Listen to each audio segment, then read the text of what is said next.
Sunday nights at 11 p.m. Eastern here on BeyondRingside.com. Join us for the Midnight Black Mass. Myself, the Reverend Dan Wilson, brings you the dark gospel of professional wrestling, uncensored, unedited, uncut, and not for the faint of heart. You can find out more about us at youtube.com/pottyhumor or subscribe at Potty Humor on iTunes and Stitcher today.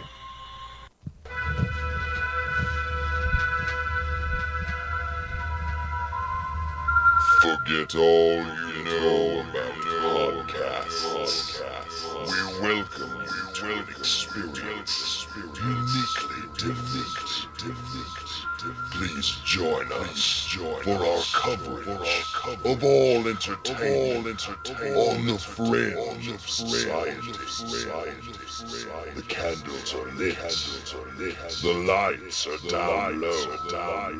It is now time to welcome our host as he steps up to the pulpit. The sacrifice has been prepared for the midnight Black Mass. Ghastly greetings, groovy ghoulies, and welcome to the Midnight Black Mass Radio Show, Volume 7, Episode 2. I am your host, the Maniacal Minister of the Occult, the Reverend the Dragon, Dan Wilson, and how the hell are you? I'm glad to be back here on this week's edition of the program alongside my host, the Mouse of Hell, Andrew Alexander. How you doing, buddy? Hey, man, just glad to be back in the Black Mass mood. Nice. Groovy. And we return with our special guest this week. We're going to waste no time bringing him on the program. He's going to join us for all topics of conversation tonight. Part 2 of what some might consider a bit of a preliminary career exit interview. Glad to welcome back the strong style psycho Tank. How's it going? Hey, what's up, motherfuckers? And you know he's pulling no punches tonight. Because like I said last week, he's got no friends left to make and no new lands to conquer.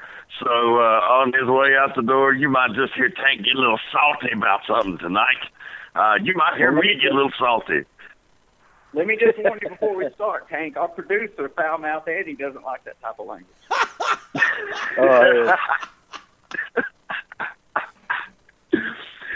We're going to give a shout-out to our producer, Fast Eddie Layne, making it happen. He was pulling his hair out on the board here before the show. We appreciate his efforts and putting himself through stress to make sure the Midnight Black Mass happens. So make sure you hit him up on the Twitter, on the Facebook, and give him a thank you. How's it going, Eddie?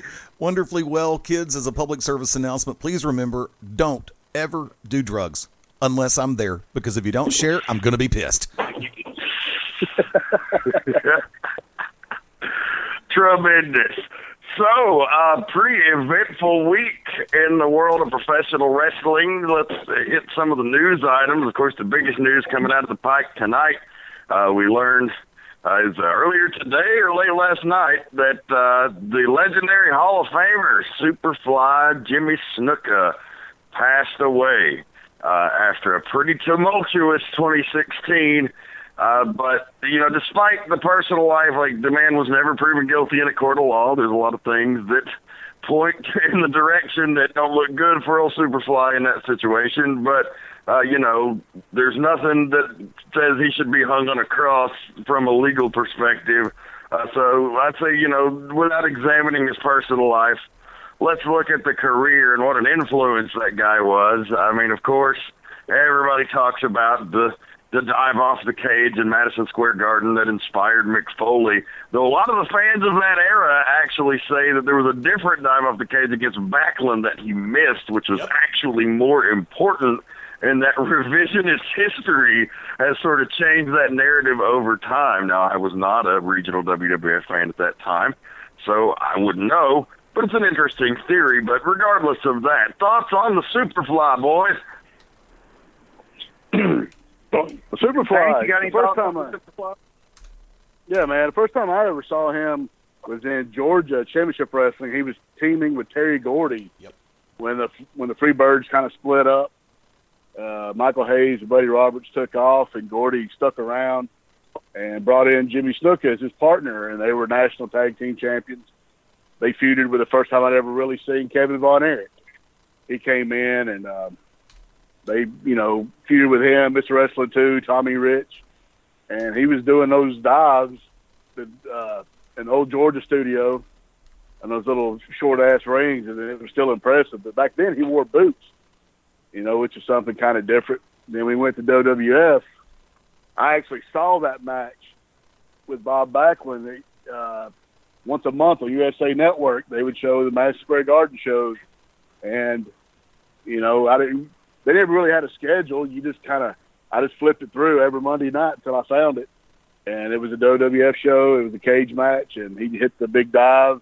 Backlund moved, got out of the cage, and won the match. And, as a kid, I was like, man, that's some impressive shit right there. That's a long-ass drop.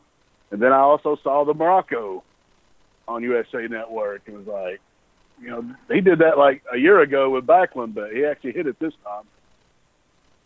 So, yeah, he had a hell of a career. I mean, former U.S. champion in Crockett.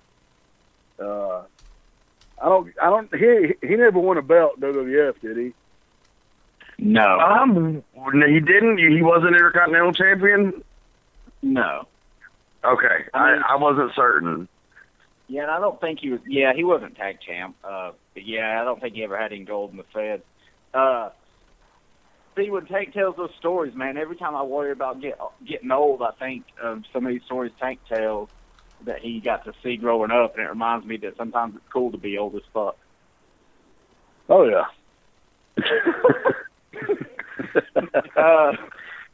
Like fine wine and whiskey in this motherfucker, baby. I grew up on the like savage Snuka, the man who didn't really talk. He just made this weird sound that was like a bark of some kind. When the WWF was very character driven, and he was just kind of turned into a savage type of Superfly. And that was kind of on the downside of his career, but obviously I've seen a lot of stuff from Snuka before that. I mean, his first run in the WWF, I mean, he was up there, man. He might have been like second or third to Hogan as far as popularity. And obviously we can't forget, you can't even talk about Snuka without talking about one of the most iconic scenes in professional wrestling history when Piper smashed that coconut over his head. Oh, yeah. I mean, the coconut angle of that, there's another, not only do you have the two cage dives that are iconic moments in wrestling history, but the coconut over the head on Piper's pit, which was a huge deal in the 80s, and one of the things that kind of launched the WWF's national syndication run and that whole era. So it was really impressive that he was in so many different money drawing situations over the course of his career. And like you, I kind of caught him on the tail end in the mid 80s and early 90s, when he was winding down. But at a time, he was probably their top babyface prior to Hogan coming in for a good few year stretch. And, when they were still a more regional company, Snuka was definitely the top draw as far as that babyface character. And so, yeah, he definitely – and had a long, lengthy career. I mean, even after he retired and he was done on top in the early 90s, he still worked the indies up until just a few years ago, when his health just got so bad that he couldn't. And like most of the old Islander folks, highly respected not only for his ability in the ring, but for his toughness outside of it. Most of the guys – talked about Jimmy in a loving, mentor-like way. They loved him to death, but they never wanted to cross him. And there's a lot of stories on the indies of guys who got on the wrong side of Snuka and ran for their lives. Yeah, I've definitely heard some stories of Superfly will super fuck you up. But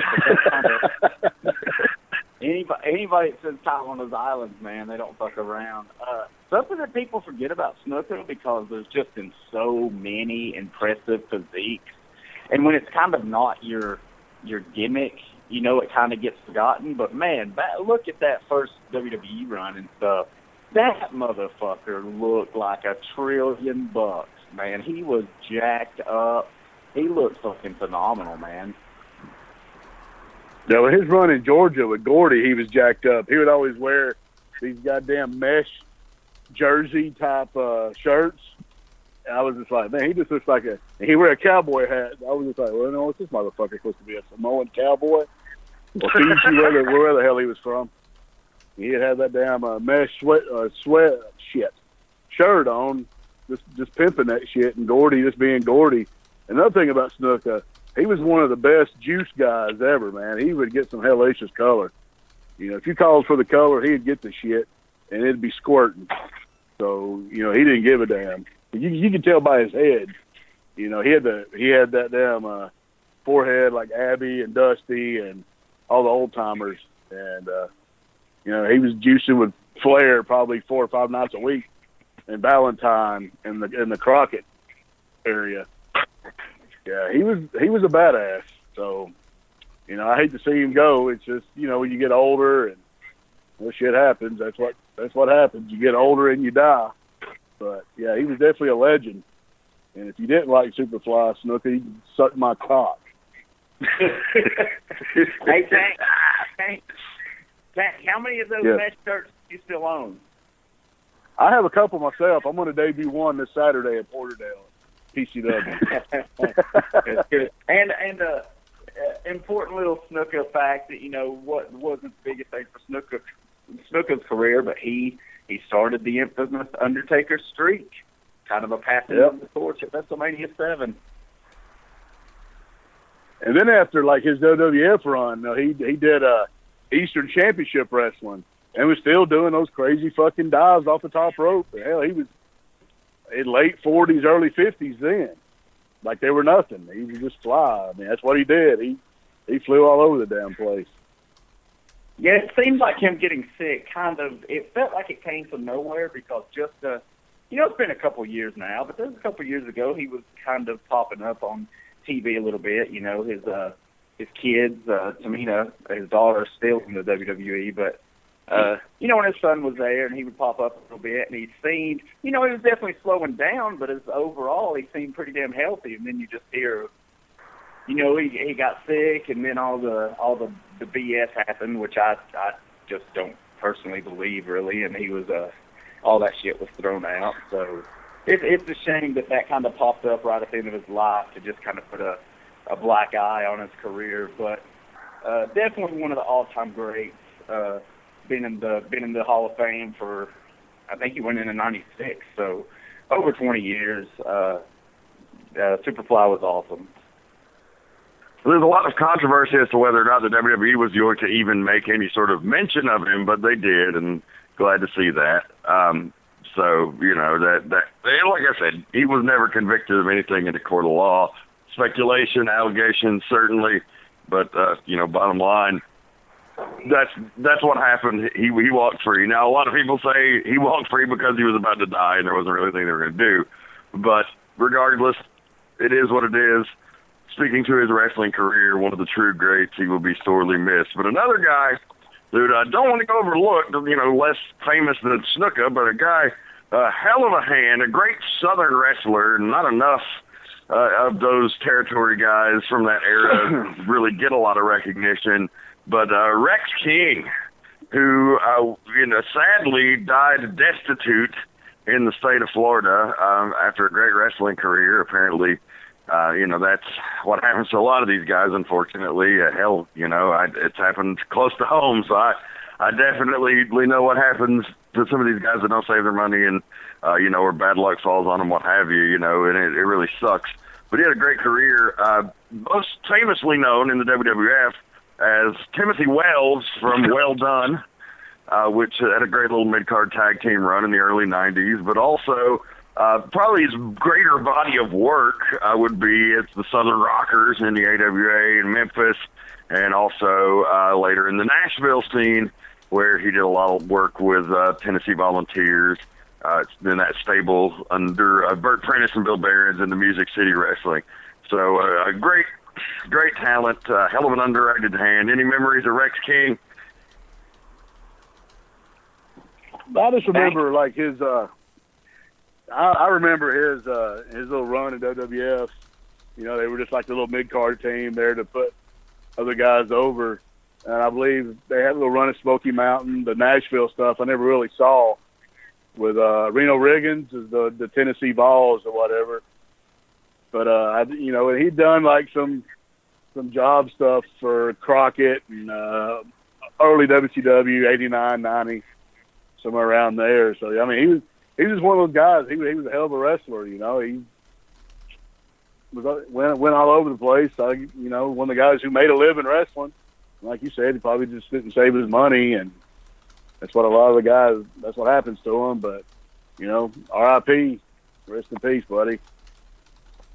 Yeah, I mean, I definitely saw him on some of that Nashville TV in the, I guess, later, mid to late 90s, and saw a little bit of his stuff, you know, before that. And like you mentioned, Smoky Mountain, just seeing, you know, clips here and there and things such as that, enough to be familiar with him. But I definitely... That was right in the prime of my childhood when he was part of Well Done, and you know, pretty decent little tag team. I mean, I've always been a sucker for tag teams, and I think they could have done a little bit more.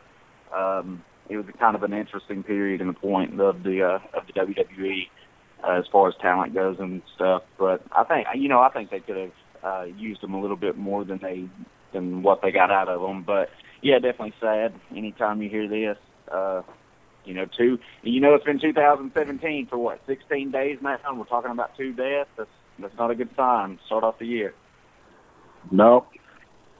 It's not, but, you know, it's funny that the world at large complained so badly about 2016 being this rapture year where all of these great celebrities died, and they did. You know, that's not an exaggeration or anything, but... We're used to it in the professional wrestling world, unfortunately. I mean, my God, in 2015, we lost like Piper and Dusty within a matter of weeks, you know. And it's just, and you know, a lot of that's just old age, things happen. You know, it's not so much, luckily, we're not seeing a lot of the young drug overdoses so much anymore, and that's a good thing. You know, these guys are living a lot of long, in most cases, healthy lives. And, you know, dying towards the end, of course, you know, when you live hard like a Piper or a Dusty, you might cut a few years off there, but they still had long, active lives. Yeah, you're right about you kind of become a little numb to it as far as your wrestling heroes passing, because it is just you have a handful every year without fail, and you definitely kind of get used to it. So when you hear these things, like when I heard Snuka died, it wasn't even like, you know, and I know he had been sick, but it wasn't even the shock. It was like, damn, that sucks. Another one already. But you just really get used to it, and it's amazing what you get used to. Yeah, it is. Well, moving along to lighter news, but I will say before we do move along, if you're perusing the old network for some stuff to watch, then you know, take a second and remember these guys. You know, when we're all dead and gone, the one thing that we'll leave behind besides their family is our body of work. So, you know, we want people to go back and watch that and enjoy it and remember it. And if you discover it for the first time, if you haven't. And so, you know, take a minute and go search Well Done and Jimmy Snuka, either on YouTube or the network, and you know, take a minute to appreciate their contributions. Absolutely. Oh, yeah. But moving along, of course, they had the big UK Championship tournament. WWE really making some crazy moves as far as they just continue signing up the top indie prospects as quick as places can turn them out. And now they're expanding internationally, which they've always had a great international presence. but they've rarely done a product catered towards a specific region or country beyond the United States.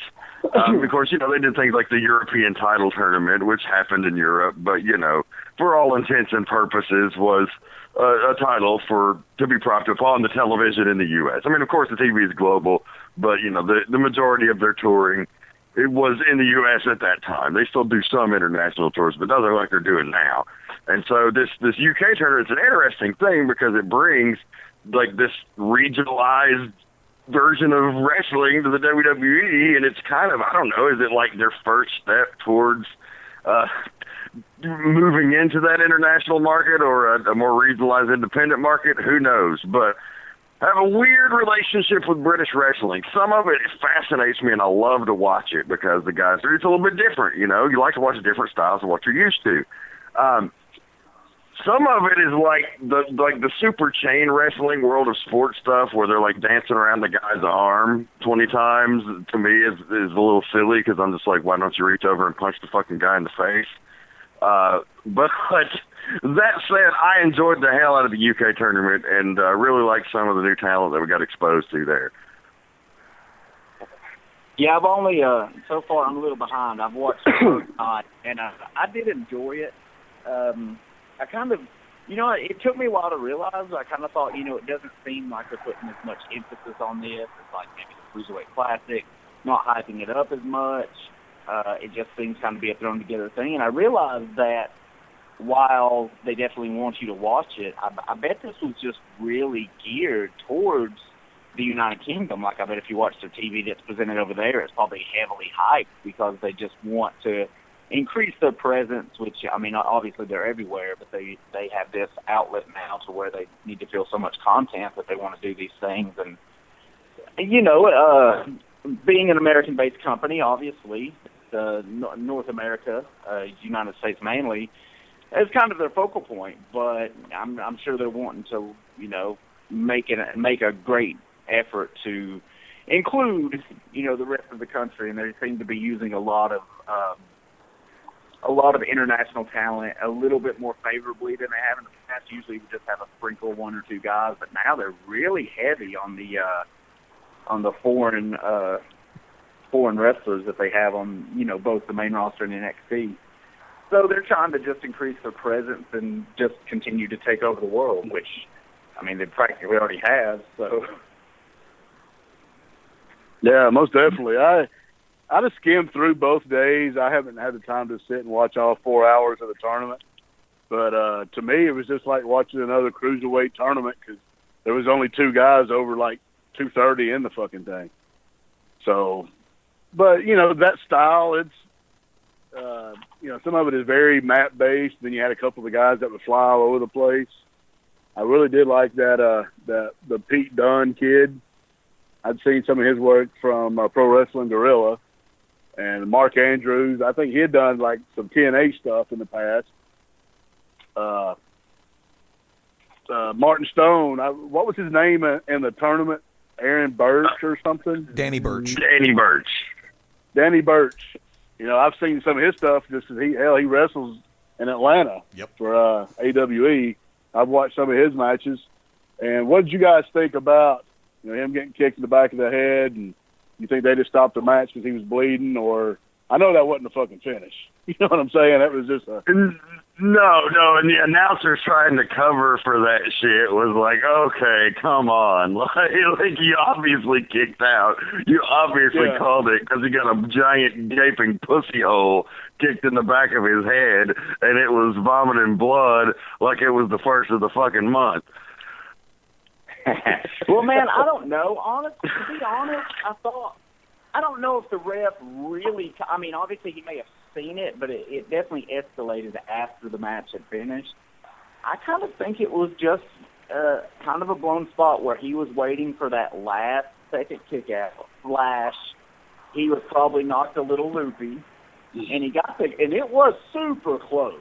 Like, it was legit, like, unbelievably close on the 3 count.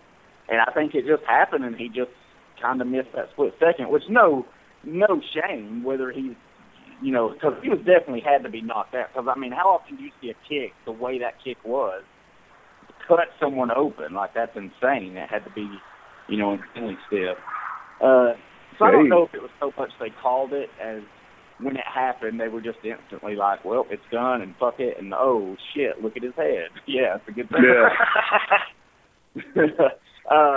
But, I think they did a good job, and I think they called an audible at the end because the dude, Devlin, had some heat going, and someone, whether it was the ref or a producer in the back or maybe Birch himself, called that super kick at the end, and I thought that was genius. I thought that was great because it got that kid a lot of heat. Oh yeah, that was great. That was great. I was wondering if they were going to do that because, man, you just sometimes they're so hesitant to pull the trigger on letting people actually be heels, and that was a pleasant surprise. What about that Tyler Bate kid? 19 years old. I mean, how the hell are you that good at 19 years old? That makes me want to kind of kick him in the balls, but I mean, congratulations to him, I guess. Yeah, I saw his match in the first night was really good. I was really impressed with him. Him and the Bruiserweight, I guess they went to the finals. They impressed me the most before I even knew they were the guys in the finals. There were a couple other highlights, though, for sure. But yeah, I just saw him. I guess I missed it in commentary. And then I saw where later Triple H tweeted something about this 19-year-old kid's the future. And I was shocked. I was like, 19? That is insane. Because that guy was pretty damn good. Oh, yeah, I was very impressed with him. Then when I heard he was 19 years old, I was like, God damn. It's just fucking, this kid's got more talent in one fucking finger, and I've got my whole fucking body, and I got 21 fucking years in. I was like, holy shit. But yeah, I mean, he was very impressive. Now it's just going to give these other shitheads here in the States, oh, he's 19. I hope to be as good as him one day. And I'm like, yeah, get the fuck out of here. Just learn how to work, pussy. But the best thing about the whole tournament is they've got the best looking belt in all of fucking WWE. The fucking NXT, they got the best looking fucking title. That belt was pretty nice, yeah. Yeah, I mean, I guess I haven't thought about it. I did like the belt. Like, as soon as I saw it, I was like, that's nice. It kind of has a bit of a older feel to it. Yeah, so I haven't even thought about it, mate. Hell, it might be the best one. And then, I was reading they're thinking about doing a, WWE Asian tournament and then, a Latin American tournament. So they're just gonna pick up, all the New Japan, All Japan guys, Noah, for the Asian tournament, and then, AAA, CMLL guys for the Latin American tournament. And they're just going to fucking own every goddamn thing. Or is it like 1982, 83 all over again? No, they destroyed the territories. Now they're going for the international promotion. I wish they. I mean, they need to buy up. I don't understand. Yeah, those kids that were in that tournament this past weekend.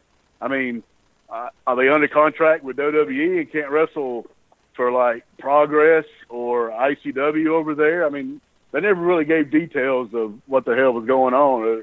Was that just a one-shot deal? There is a contract, I heard, but it's limited. They can work most other independent promotions there, but there were some that they were on a banned list. I know that What Culture Pro Wrestling, they refused to let guys work there because of apparently some heat with their office or something. And I'm not sure about the others, but from what I heard, most of them are going to still get to keep their bookings over there. Yeah, who's under? I mean, I assume the kid that won is under contract, but I don't know. I haven't really heard of who actually signed a contract. And I wonder how the belt. Is the belt going to be defended on these shows like Progress and things? Because they mentioned them during the show, so there's obviously a working relationship there. So it seems like maybe that belt's going to be defended, and they'll have some say over a title change, which is kind of cool. You have that presence there, and you can probably see some footage here and there of the matches and the title defenses on the network. It's kind of interesting what you said. And I'm not an expert by any means of any of the shit, but of all the styles of wrestling, the European style is actually leaps and bounds my favorite. Like, I like it better than Lucha. I like it better than the Spot Fest, the Japanese style. You know, I like it a lot better than that. You know, there wasn't a ton of it. Like, in that first night, there was definitely some, but it wasn't shoved down your throat. It definitely, they had a more modern American style going too.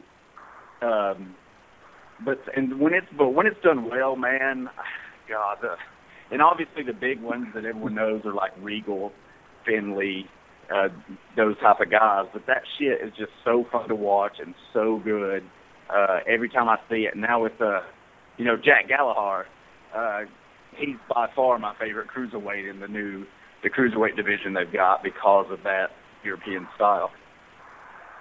Yeah, it's interesting that you mentioned Finley and Regal because, you know, they had pretty legendarily difficult lives breaking into the business in the carnival circuit in England and Blackpool area and Ireland like Finley did. So they were, you know, they came from some real tough backgrounds. And if you listen to like the bio pieces on the guys compared to the guys in the Cruiserweight Classic, and I saw somebody on Twitter tweet something in a similar spirit, so I'm paraphrasing it here, and I'm not giving you credit because I don't fucking remember your name.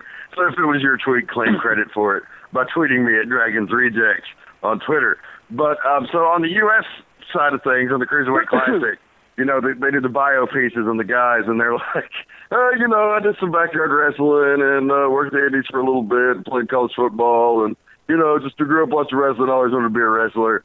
And then for the fucking British guys, it's like, my parents were killed at age 7. I was forced to live on the streets. I may have murdered a man.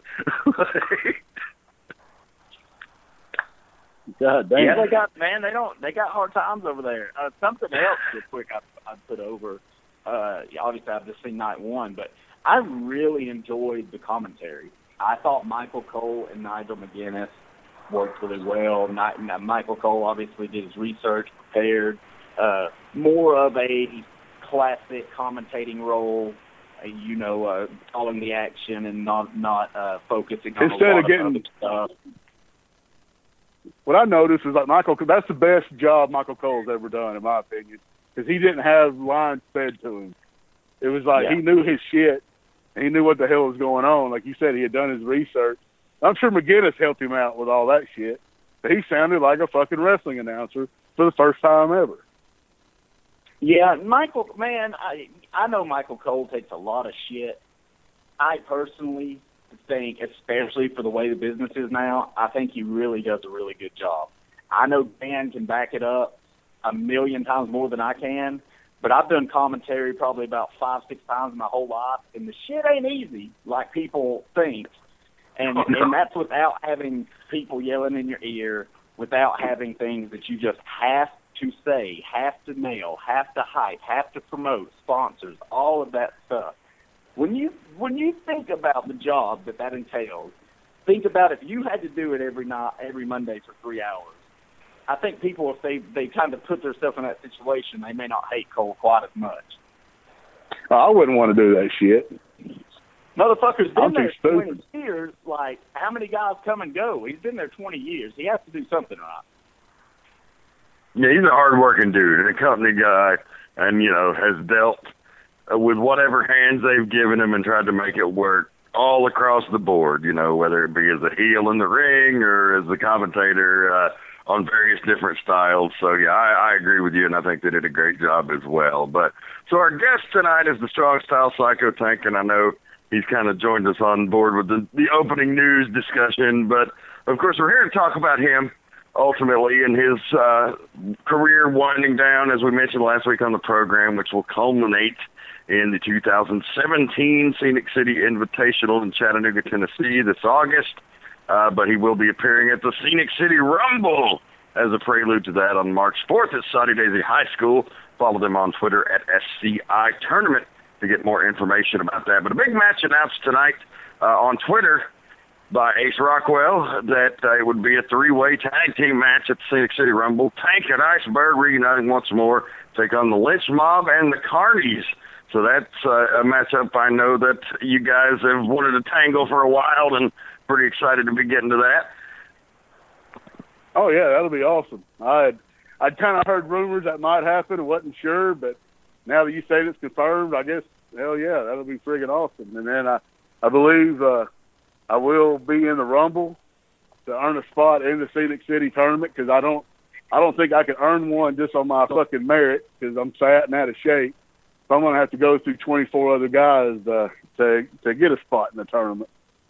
I figure, you know, what the hell? I'm going to end up retiring at that show somehow. So hopefully I would like to retire as being a part of the tournament instead of just, you know, some offshoot match against somebody else. You know, win, lose, or draw, that's going to be my last show. So, but as far as the Scenic City Rumble at Saudi Daisy, yeah, I mean, the Team IOU, the Carnies, very up and coming. I mean, everybody loves the shit out of them. The times I've been around them, I like them. I like their work. The Lynches, you know, Joey Lynch beat me at Crazy from the Heat. He gave me like 4 moonsaults. He's very fucking underrated. And why he's not all over the place, I don't know. And his brother Matt, very talented as well. And the only thing holding Matt back is Matt. But, you know, when you got me and Berg together, the original rejects, you know, who knows what's going to happen? Hell, it might end up being a fucking 6-way brawl, bleeding all over the goddamn place. You never can tell with us. Interesting mixture of styles there. That one's going to be a lot of fun. I'll be excited to be at ringside providing the commentary for that here at the Scenic City Rumble, baby. Lots of excitement coming up in 2017. You're also going to be part of the Carnage Cup, I understand, or maybe I wasn't supposed to announce that yet. I don't know if that's official or not. I'm going to be there. I'm not sure who I'm wrestling first or whatever, but yeah, I'm going to be at the Carnage Cup and wherever it is, Tennessee, Iron City, Tennessee, or some shit at a campground. I looked it up. It's going to be crazy. It's going to be like wrestling in fucking Deliverance Land or something. Well, when the instructions are on the building say outside the taco shack, I know I found my place. And then this Saturday, me and Iceberg are teaming up with the Carpenter at Platinum Championship Wrestling to wrestle Bill the Butcher and the Hooligans. And this is kind of like a big deal for me because the Hooligans, they're the top shit on tag team indie wrestling right now. And they're fucking good. I remember them from years ago when they just kind of hang around GPW just wanting a spot. And we just kind of rag on them and make fun of them. But, man, they fucking they work their asses off. They travel all over the fucking country. They'll wrestle in 3 or 4 states in over a weekend. I mean, they don't give a damn. They're living that gypsy life. You know, they're just traveling and traveling. And I admire the fuck out of them for it. So I love those guys because they're such a throwback. Like every indie flavor of the month, you know, has a similar look, style, what have you. And the Hooligans are kind of from the mold of the type of guys we like. I like to think of them as like a modern day Moondogs, you know, with like if you mix the Moondogs and the Midnight Express, you would get the fucking Hooligans. Yeah, they're the low child, the Moondog Spot, and the Necro Butcher. And I'm really looking forward to this. So, you know, I wasn't really sure if I'd ever get a chance to wrestle them, and then when I got the word, I was like, fuck yeah. So it'll be a good time. Well, the farewell tour is looking good, and hopefully you'll be making an appearance back home down in Cornelia, Georgia at some point. Dates to be discussed or announced. Oh, yeah. But, you know, on the farewell tour, of course, wouldn't be a farewell tour without stopping back home to the old church, the Landmark Arena in Cornelia, Georgia, where wrestling will be back there on January the 28th. Check them out at Why Do You Wrestle on Twitter. So a question I want to ask you, Tank, is a discussion that me and Andrew had on a previous episode. And, you know, my ultimate stance on it was I don't think so, but I think certain sects of them are, certain portions of the population are kind of making the experience less enjoyable overall, and that's the modern fan. And so is the modern fan better or worse for the business? The reason being, what brings it back up is I got a lot of reports from the Ring of Honor show in Atlanta, where I had a lot of friends who were involved and on the show and what have you. So I got some reports back that one Sal Renaro, who was a former Ring of Honor World Tag Team Champion with Tony Mamaluke, gets in the ring for a match, and the crowd starts chanting "jobber" at him. Now, not in a mocking way, like, oh, Sal's a heel, we know this guy, we're going to call him a jobber because it's going to piss him off, he's going to get heat, right? No. They were acting like they didn't know who he was, calling him a jobber. Now, these are supposed to be, and they pride themselves on this, the smartest, most educated, sophisticated fans in the world. They don't like that bullshit Southern wrestling with the headlocks and the fucking rah, and the babyface piss and vinegar. They want to see great 5-star wrestling all the time. So they're the smartest fans in the business, yet they don't know the history of their own fucking promotion? What do you make of that? Oh, man, they're a bunch of shitheads. They don't remember where they shit last, rather what happened 10 years ago. You know, they're just what's in the fucking now. You know what I'm saying? Like you said, Sal was a former tag team champion. But back then, honestly, they didn't come to the South that much. You know, they were still pretty northern based. And yeah, you know, I'm sure some of them have DVDs and they just don't know their ass from a hole in the ground. I mean, that's like fucking having B.J. Whitmer, who's like one of the all-time greats of Ring of Honor, coming out and calling him jobber. You know, I mean, Sal, he is what he is. He's a hell of a fucking wrestler. And to call a guy a jobber, you're a goddamn idiot. They want to be a part of the show so fucking bad. So they're thinking, oh, let's just chant jobber at this guy and we'll be cool. No, you just make yourselves look like a bunch of fucking assholes. Yeah, for sure. And it's not an indictment on all even quote-unquote smart fans. You know, I've got a lot of friends who are also fans. The Hales family, those are great fucking people. They probably know more about the business than has people in it. Larry Goodman, for one, is another. But, you know, those guys are educated. And so these people just think they fucking know it all. And it gets irritating, man. Like, you know, you paid your money. You can say whatever you want. Don't mean you're not a fucking asshole for doing it. Sorry, don't mean you're not a fucking asshole for doing it. Like somebody said, I think it was Homicide and Chris Daniels, maybe, or maybe no, Homicide and Jay Briscoe, maybe, or maybe it was Daniels and Briscoe. I don't fucking remember. But anyway, two of the the better ROH guys who were just fucking tremendous were in the ring. I don't know what. Go ahead. They were in the ring, just fucking killing each other. And the crowd starts chanting for fucking Cheeseburger, who's not even in the fucking match. Like, you're so smart, but you don't respect what these guys are fucking doing in the ring enough to not chant for another guy. Fuck you, man. Fuck you. Yeah. And I get a kick out of that. I mean, go ahead. I was going to say, just bringing up that Cheeseburger guy, oh, goddamn. Don't even get me started on that motherfucker. I was watching New Japan Rumble at fucking Wrestle Kingdom. You know, you got Elgin and all these legends, Scott Norton and fucking Cheeseburger. Give me a motherfucking break.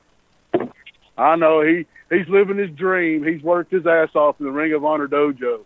Man, fuck that guy. I mean, he's 104 pounds. I clap turds bigger than this motherfucker. And anything he does, if you sell it, I would run out the ring and smack you in the goddamn face. So yeah, that's my thoughts on Cheeseburger. He's a fucking joke. Jericho likes him. I wanted to tweet Jericho and say, "You're a goddamn idiot," but I didn't do it. Okay, I'll go ahead. Some of the fans, some of their chants and stuff can be fun and entertaining, and I think sometimes they do it in the right places where it's okay. You know, but it sucks, man, watching wrestling and then, you know, two guys are in the ring and, you know, maybe they start chanting CM Punk or you know, these different wrestlers' names. They chant JBL sometimes or whatever, and it's just like, yeah, man, I get those guys are good and they're popular and they're, you know, they're legends, but it's just the biggest slap in the face when guys are out there giving you their all and you're just, you know, you're yelling other people's names.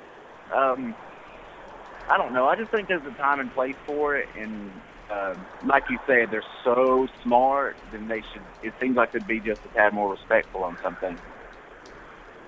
I mean, if it's a big angle and Whitmer is in an angle with fucking Cheeseburger and he's whipping Homicide's ass and they're cheering for Cheeseburger to make the save, that's one thing. But if they're in there just doing their thing and the crowd's chanting Cheeseburger, yeah, get the fuck out of here. Yeah, that's come on, man. Like I said, it's not an indictment on wrestling fans. It's not even an indictment on all educated fans. But it is like I said, you pay your ticket, you can say whatever you want, but it doesn't mean you're not a fucking peckerhead. So just take that to heart. You got to get Tank pretty riled up to get him to talk shit about a cheeseburger. He loves a good cheeseburger. I do love me a good cheeseburger. We got about 10 minutes left in the broadcast this week. I want to turn this time over to our guest, but I have a feeling he's probably going to be back next week too, because I just don't feel like we've covered enough. And who knows? Maybe Tank will just become the third co-host. That's not outside the realm of possibility either. But you're trying to replace me? You're trying to replace me? I'll turn heel on you motherfuckers so quick. Listen, you don't want to share the spotlight with you, Tank. Shit. Fuck him. There's no spotlight here. I mean, if you want us to come on as a third co-host, that door is open for you for sure.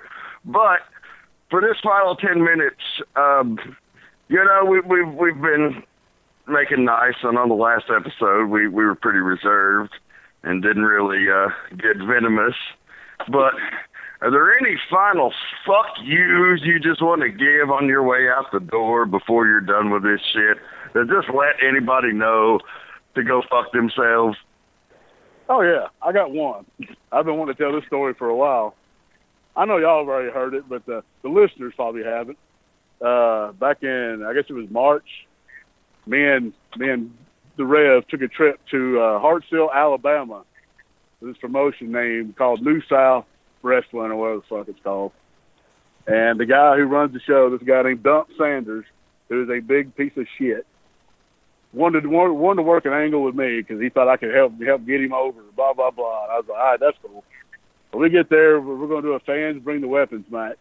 He goes, and then after this match, we'll do a cage match in June. I was like, all right, cool.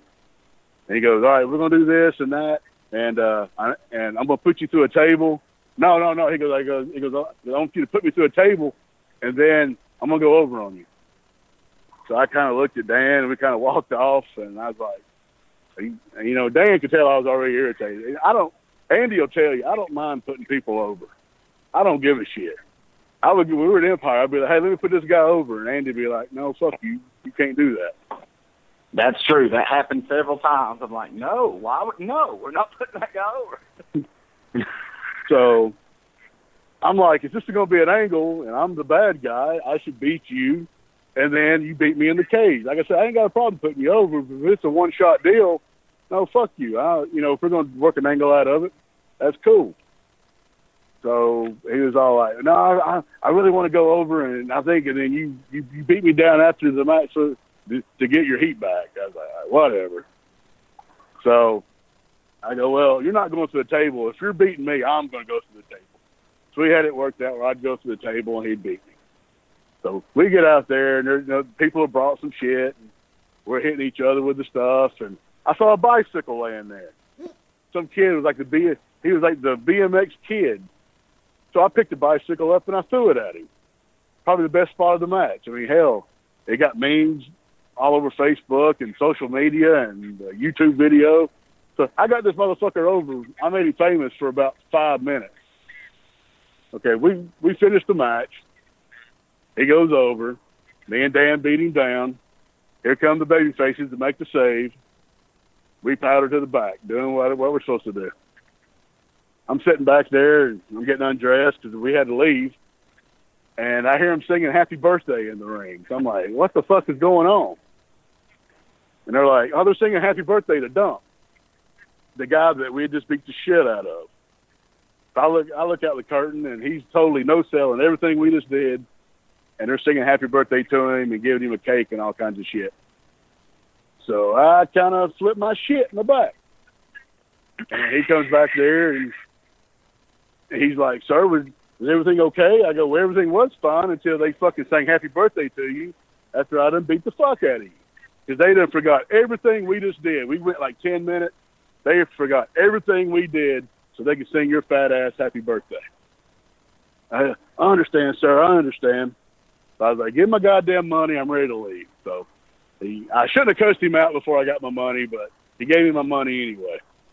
I'm not one to fucking sugarcoat stuff, especially when it involves me and Dan. You know, you just made us look like shit. So all the memes pop up. He's sending me a message on Facebook. Oh, this bicycle spot was awesome and blah, blah, blah. And I was like, yeah, it's pretty cool. I done forgave and forgot on the way home. And I was like, all right, no, I'm over the shit.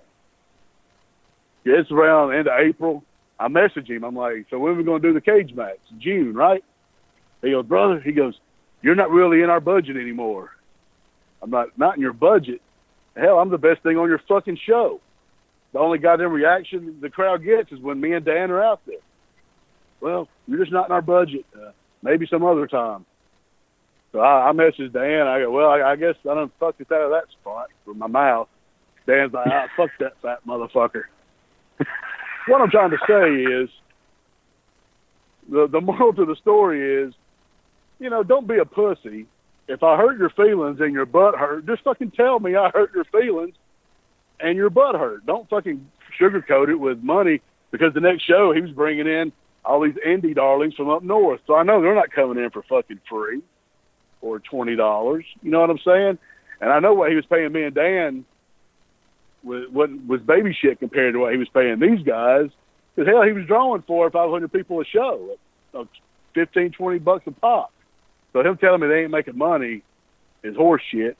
Just fucking be truthful and say, hey, you hurt my feelings, sir. And I just would have laughed at him and said, well, fuck you, eat a dick. That just would have been the end of that story. You know, my feelings aren't hurt that you're not using me. My feelings are hurt because you just fucking lied to me and made up a bunch of bullshit. So any Dump Sanders fans out there, you can hit me up on Twitter or Facebook. Tell me what you think. You think I'm an asshole. So Dump Sanders, if y'all, he's done blocked me on every bit of social media that there is. You tell Dump from Tank, I said, suck my cock. And no, that's good enough. Just suck my cock, you fat piece of shit. And fuck you and your gay-ass promotion. The views of the Strong Style Psycho Tank are not necessarily the views of those expressed beyond Ringside Radio Network, Fast Eddie Layne. Like, all of that's 100% truthful. I was there for all of it. So, you know, I hate to expose business like that, but Tank's on his way out the door, and, you know, we gave him this forum to say what he wanted, and that's what he wanted to say. You know, like, I think the dude really is a genuinely nice dude, like, probably in over his head. I mean, New South's still going. They're still running shows. They're using a lot of good talent, a lot of guys I like, you know, and I wish him continued success, but that was the wrong way to handle business at that one particular moment. So hopefully he learned from it, and, you know, maybe he won't make that mistake in the future. He didn't learn from shit. The only thing he learned how to do was eat some more goddamn cheeseburgers, fat motherfucker. Like I said, I don't mind putting people over, but once I was in the ring with him and this motherfucker could barely move, I was like, this guy is the drizzling shits. He is the epitome of shitbird, and I'm going to let this motherfucker beat me. And don't think it didn't cross my mind one time in a match just to fucking shoot in his ass and get it over with. But I was like, no, I'm gonna do business. I'm gonna be the nice guy here, and I'm just gonna let him beat me and get his fucking glory. And then he fucking the whole happy birthday shit after the match. I was like, You got to be shitting me, man. But it is what it is. Will Owens is back there. It's like, yep, Tank's fixing to flip the fuck out. And everybody just kind of scattered. Oh, you could hear a pin drop when you were like, "Hey, motherfucker!" Hey, what's this guy's name? Dump Sanders. Dump as in shit. Yeah. As in take a. Okay. Okay, so Dump Sanders, I'm issuing the open challenge right now. I'm inviting Dump Sanders to be my personal guest at the Scenic City Rumble. Now, coincidentally, I won't be at the Scenic City Rumble, but tell them Andrew Alexander sent you. They should let you in. And, hell, I'm even booking you, Dump. I'm booking you for the Scenic City Rumble. You could win a spot in the Scenic City Invitational. All you got to do is show up, Saudi Daisy, Scenic City Rumble, and you're in. I just booked it, and you're going to get a big payday. Tell Scott Hensley to pay you a shitload of money. That's funny. Well, I hope we can get a Tank fuck you as impassioned as that on next week's episode too, because I just can't, in good faith, come back without him on the broadcast. So we're out of time for tonight, folks. But be here same time next week. The Strong Style Psycho is coming back. The exit interview continues. We'll talk more wrestling news, and we'll also talk some more about his career, what he's got going on coming up, as well as a few more fuck yous on the way out the door. Sounds like a plan, huh? Goddamn right. Let's do it. All right. Well, before we wrap it up, just going to get final plugs out of the way. Of course, as I mentioned, you can follow me on Twitter at Dragons Rejects or on Facebook at RevDanDragonWilson. If you want to book me for your event, you can do so at dragonsrejects@gmail.com. 2017, focusing on announcer bookings mainly. And not that I'm done managing, but I feel like, especially in the state of Georgia, there's no really new territory to cross, so I'd like to get that reputation back I once had as an announcer, and the only way I'm going to do that is by consistent work. So if you want to book me, the Dragon's back, maybe, for play-by-play, dragonsrejects@gmail.com. Andrew Alexander, I know you have no appearances and are very happy about that. That is correct, sir. And as we mentioned, the Strong Style Psycho Tank, going to see him coming up at the Scenic City Rumble, as well as this weekend at Platinum Championship Wrestling in Porterdale, Georgia. You can follow him on Facebook under his born name, Warren Hollander, or you can also follow him on Twitter at Tank_EST1996. Fast Eddie Layne, our dear producer, before we get out of the way, get your plugs. Short version, number 1, tomorrow night, the 17th of January, GCW Radio, live at 9 p.m. Eastern, 8 Central. Back to Basics kicks over at 10 p.m. Eastern, 9 Central. And me personally, I'll be back behind the microphone Saturday night, September the 21st, at at Peach State Wrestling Alliance in Carrollton, Georgia. I'm 2 calendars at one time. Global Championship Wrestling will be on Saturday, January the 28th. For me personally, FastEddieLane.com is the website. And, of course, keep your eyes open on BeyondRingside.com as well. Rock and roll. That's going to do it for this week's edition of the Midnight Black Mass. Keep one foot in the gutter and one fist in the gold. This is the Rev for Andrew Alexander, the Strong Style Psycho Tank, and Fast Eddie Layne saying, we're out.